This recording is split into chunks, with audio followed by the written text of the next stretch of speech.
Vamos falar de adjunto. Sabe aquela palavra que quando a gente vê na prova de concurso já dá um calafrio? Pois é, acontece com muita gente. E o curioso é que parece um assunto simples, né? Mas é aí que o jogo vira. É com adjunto que a banca separa quem só decorou umas regrinhas de quem de fato sacou a lógica da língua. E o nosso papo hoje é exatamente para isso, para garantir que a gente termine do lado de quem entende de verdade. E essa ideia de terror silencioso é perfeita, porque é exatamente isso. As bancas montam uma verdadeira teia de aranha em cima desse assunto. Elas misturam a função da palavra, a classe gramatical dela, o sentido na frase. É a armadilha ideal para derrubar quem está desatento. Mas olha, toda armadilha tem um jeito de ser desarmada. E é isso que vamos fazer aqui. Então, onde é que está o pulo do gato? Onde é que a banca separa o joio do trigo? É exatamente aqui, na capacidade de análise. A banca aposta que muita gente vai olhar para a palavra solta, isolada, e vai cair direto na pegadinha. Mas quem para, respira e pergunta, peraí, essa palavra está trabalhando para quem aqui na frase? Com quem ela está conversando?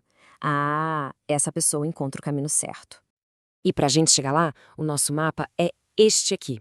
Primeiro, a gente encara os conceitos, depois desvenda as armadilhas de cada tipo de adjunto e, no fim, a gente monta um método infalível para a hora da prova. Vamos nessa? Ok, vamos começar do começo, mergulhando de cabeça no primeiro conceito-chave, o tal do adjunto adnominal. O que é isso, afinal? A definição é a nossa fundação. Pensa assim, o adjunto adnominal é como se fosse um satélite que fica girando em volta de um planeta.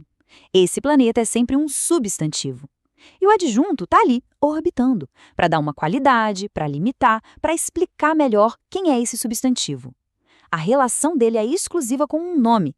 Guarda isso, que essa é a primeira grande pista. E o mais legal é que várias classes de palavras podem fazer esse papel de satélite. Por exemplo, na frase o edital difícil, tanto o artigo o quanto o adjetivo difícil estão ali, juntinhos do substantivo edital. Em minha prova, o pronome minha está fazendo a mesma coisa. Qual é a grande lição aqui? Não se apegue à classe da palavra, e sim à função que ela está exercendo ali ao lado do nome. Certo, a base está sólida. Agora vamos para a parte mais, digamos, divertida. Ver como as bancas tentam nos enganar. E a primeira pegadinha, talvez a mais clássica de todas, é a confusão entre adjunto adnominal e predicativo. Olha só que interessante a sutileza da coisa. As frases são quase idênticas. Em o aluno dedicado passou, a palavra dedicado é uma característica que parece que já veio de fábrica com o aluno, tá ligada direto nele. Agora, em o aluno estava dedicado, apareceu ali no meio o estava. E pronto, essa palavrinha muda tudo. Ela funciona como uma ponte conectando o estado dedicado ao sujeito aluno. Então, o ponto crucial é esse. A presença de um verbo de ligação, ser, estar, parecer, ficar, é o que pega uma característica e transforma num predicativo. Se não tem esse tipo de verbo ali e a palavra está caracterizando o nome diretamente, aí sim temos um adjunto adnominal. Esse teste é batata, não tem erro. E aqui vem outra pegadinha clássica. A banca joga a preposição de em duas frases e fica só esperando o deslize. Mas vamos pensar com calma. Em amor de mãe, esse de mãe age como se fosse o dono do amor, indica posse, origem. O amor vem da mãe. Agora, em necessidade de estudo, a palavra necessidade sozinha fica meio perdida, não fica? Ela pede uma informação extra. Necessidade de quê? De estudo. Um indica posse, o outro completa o sentido. A regra prática, então, é essa. Se o termo com preposição dá uma ideia de agente, de dono, de origem, a chance de ser adjunto adnominal é enorme. Agora, se ele completa o sentido de um substantivo abstrato que precisa de um alvo, como necessidade de, medo de, interesse em, aí ele é um complemento nominal. A análise do sentido aqui é tudo. Muito bem, vamos agora virar a moeda e entender o outro lado da história, o adjunto adverbial. Se o adnominal é parceiro de um nome, o adverbial tem outros amigos na frase. Pro adjunto adverbial, a palavra mágica é circunstância. Pensa nele como se fosse o cenário da oração. É ele que conta pra gente quando, onde, como ou porquê uma coisa aconteceu. É aquela informação extra que deixa a cena mais rica, modificando um verbo, um adjetivo ou até mesmo outro advérbio. E essas aqui são as circunstâncias favoritas das bancas. Tempo, que responde a quando, lugar que responde a onde, modo, que responde a como, causa, por quê.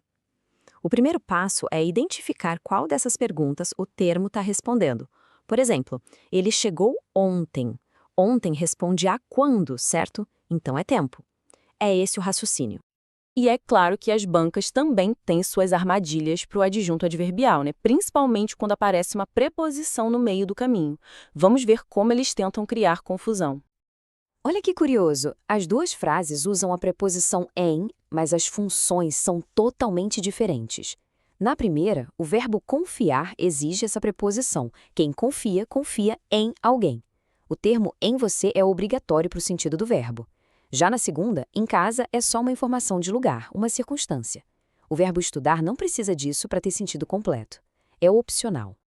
Então, essa é a ferramenta mais poderosa para a gente diferenciar os dois. Tem que perguntar ao verbo. Se o verbo pede aquele termo para fazer sentido, ele é um objeto.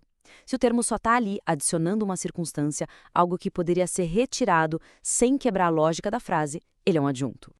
Certo, já entendemos os conceitos, já vimos as armadilhas, agora a gente vai juntar tudo isso num método, um passo a passo simples e direto, para usar na hora da prova e, olha, nunca mais errar. Mas antes de apresentar o método, vamos só reforçar os erros que ele foi feito para evitar. O principal deles é classificar no achismo, sabe? Ou decorar que uma preposição sempre vai ter a mesma função. Análise sintática não aceita atalhos. A banca pune exatamente quem tenta pegar esses atalhos. E aqui está um método em 4 passos. Primeiro, ache o chefão da história, o núcleo. O termo em questão está ligado a quem? Segundo, entenda a conexão, como ele se liga a esse núcleo. Terceiro, questione a relação.